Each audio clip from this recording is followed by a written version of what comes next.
The idea is a very, very basic idea. How do you begin to use solar power, integrate it into a market-viable housing solution? And we took that as a charge to create a market-viable solution for Southern Arizona.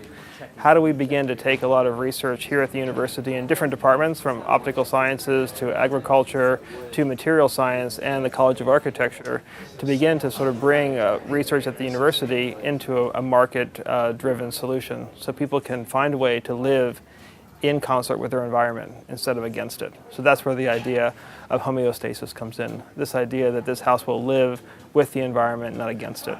And that's one of the really clear directives of the project. And it's something we're trying to solve at the large-scale organization of the house to the fine detailing of our skin system. In being awarded this competition, or a spot in this competition, you're initially awarded a grant from the Department of Energy and NREL, and then the rest of the money you have to kind of work to fundraise yourself for this entire project. So we've been working very, very closely with AZ Rise. They've been one of our kind of big contributors, along with University of Phoenix, and then also a number of other kind of manufacturing companies, fabricators, local businesses, things like that. Companies that are really interested in being a part of this thing. There was two main factors that actually kind of drove the development of this structural system.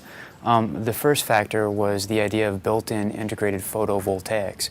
So the entire profile of this rib really allows for the solar panels to be lifted up off the structure and have the plenum airflow space beneath it to kind of naturally cool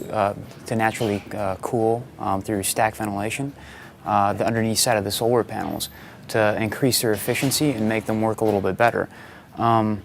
As far as the angle of the sun and everything, the ribs are designed to move and tilt based on the latitude and longitude that the house is being built at. What we had used this for primarily was to look at light levels, or kind of lighting quality. And once skinned, we can kind of see how light interacts within the interiors of our space. I mean, I've actually been speccing materials that are going to be actually put onto this building this summer. So it was a really unique opportunity. And now that I'm actually in the studio and know a lot about the project, the Solar Decathlon, our specific project, the Seed Pod, I'm so ecstatic to be a part of this project and getting to take it to Washington, D.C. It's so much bigger than the actual project. It's to raise awareness about solar living. So I just feel like it's a stepping stone towards a more sustainable lifestyle, and being able to be there and a part of that is really important.